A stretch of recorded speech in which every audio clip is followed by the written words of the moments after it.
दोस्तों, क्या कोर्ट में पेश किए बिना ही थाना प्रभारी आरोपी को छोड़ सकता है? दोस्तों 1 जुलाई 2024 से पूरे देश में नए कानून लागू हो चुके हैं दोस्तों, और अब नई धाराओं के तहत ही मुकदमे दर्ज होंगे। दोस्तों जय हिंद, नमस्कार। मैं एडवोकेट आशीष मिश्रा। दोस्तों लाइक कर दीजिएगा, शेयर कर दीजिएगा, सब्सक्राइब कर दीजिएगा, ताकि जो ये नए कानून में व्यवस्था की गई है और लोग भी इससे जागरूक हो सके, इन्फॉर्मेशन मिल सके दोस्तों। और ये धारा है भारतीय नागरिक सुरक्षा संहिता की धारा 189। दोस्तों किसी भी एफआईआर के दर्ज होने के बाद में इन्वेस्टिगेशन में किसी भी तरीके की कोई असुविधा ना हो दोस्तों, इसके लिए अक्सर आरोपी को पुलिस द्वारा हिरासत में ले लिया जाता है दोस्तों। और कई बार हम लोग ये देखते हैं या सुनते हैं कि थाना प्रभारी जो इंस्पेक्टर है आरोपी को कोर्ट में पेश किए बिना ही छोड़ देता है दोस्तों। तो सवाल ये है कि क्या पुलिस इंस्पेक्टर को ये अधिकार प्राप्त है कि वो कोर्ट में पेश किए बिना ही हिरासत में लिए गए किसी आरोपी को मुक्त कर दे दोस्तों। तो इससे रिलेटेड एक सुप्रीम कोर्ट का जजमेंट है, उसको भी समझ लेते हैं कि सोहन लाल बनाम पंजाब राज्य। और इस मामले में ये निर्धारित किया गया था दोस्तों कि एफआईआर किसी भी अपराध के लिए किए जाने के लिए मात्र सूचना मात्र है, एक आवेदन पत्र है। ये कोई सारभूत साक्ष्य नहीं होगा, क्योंकि जो अपराध का इन्वेस्टिगेशन है पुलिस को करना होता है। यानी कि एफआईआर दर्ज होने तो कोई जो व्यक्ति है दोषी या अपराधी नहीं माना जाएगा जब तक पुलिस के पास कोई ठोस एविडेंस ना हो दोस्तों भारतीय नागरिक सुरक्षा संहिता की धारा 189, पहले इसकी परिभाषा आप लोग समझ लीजिए कि अगर कोई भी पुलिस अधिकारी संज्ञेय या असंज्ञेय अपराध में शिकायत दर्ज कर लेता है दोस्तों, ये होते हैं कॉग्निबल, नॉन कॉग्निबल ऑफेंस। इस पर पूरा मैंने वीडियो बनाया हुआ है, आप जाकर देख सकते हैं दोस्तों।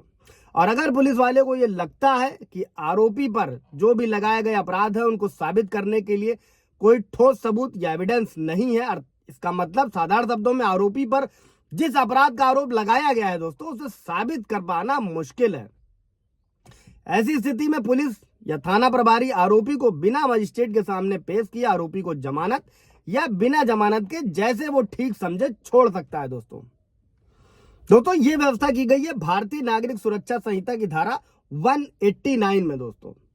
इसके साथ ये भी समझिएगा दोस्तों कि चार्जशीट और एफआईआर दोनों अलग अलग चीजें होती हैं दोस्तों। जो चार्जशीट शब्द है वो भारतीय नागरिक सुरक्षा संहिता की धारा 193 के तहत परिभाषित किया गया है, लेकिन जो एफआईआर है वो भारतीय नागरिक सुरक्षा संहिता की धारा 173 के तहत पुलिस नियमों के तहत मिलती है दोस्तों, जो संज्ञेय मामलों में किसी भी जानकारी से संबंधित है दोस्तों।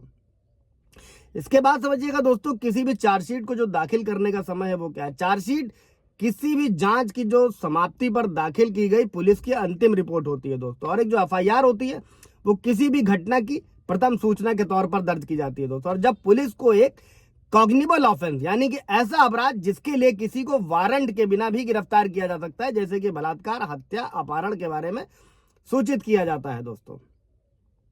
अब इसके बाद बढ़ते हैं दोस्तों कि दोष निर्धारण।